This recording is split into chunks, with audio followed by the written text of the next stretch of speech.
with loved ones over the coming days for a major holiday meal, others are continuing to struggle to put food on the table. As we've been reporting throughout the year, food insecurity remains a major issue facing many households. Across Canada, about 2.8 million Canadians are using food banks every month. The Daily Bread Food Bank in Toronto estimates 10 million Canadians are living in food insecure households, with 1 in 10 people in the nation's largest city relying on food banks.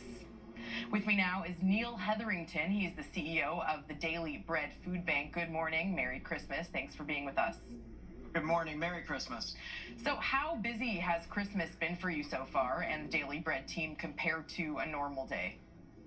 Well, it's been extraordinarily busy. As you mentioned up front, more than 1 in 10 Torontonians now makes use of the Daily Bread Food Bank. And so this is a time of year that we need to make sure, figuratively, that the shelves behind me are stocked and that we continue to deliver the food that our city so desperately needs. What was this year's Christmas food sort like compared to last year and previous years? Well, the food sort itself was wonderful. I mean, this is a season of hope. And what we had was about 300 members of the community come together, sort food, and provide that sense of hope for the individuals who are making use of the Daily Bread Food Bank's locations throughout the city of Toronto. And they're doing their best at a time where policy has not followed the community. And what I mean by that is we know that there are policy alternatives available to Canadians that we haven't quite taken. And, yesterday, Christmas Eve, I was here at the food bank, and there was a single mom with 2 children, probably in the neighborhood of 5 years old, and she had missed the cutoff for our food bank. It had just closed, and she had a wagon there, and the wagon was empty.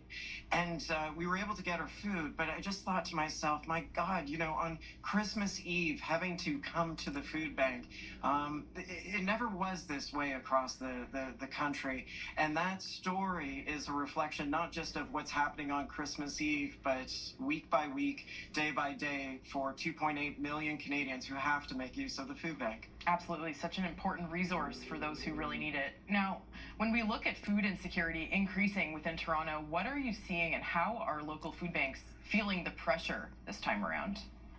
Well, what we're seeing is not just the individuals who rely on income supports like disability coming to the food bank. They've been with us before the pandemic. They're with us now. And that is disheartening because we know that through things like the Canada Disability Benefit or provincial benefits that we could solve that problem. And we just need the courage and fortitude and leadership politically at all levels of government to be able to solve that problem.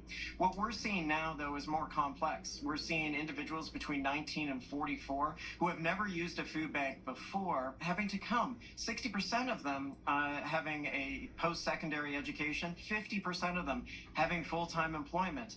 And again, that contract that we used to have, that you go to school, you get a job, you work hard, you'll be fine. That contract is broken across the country.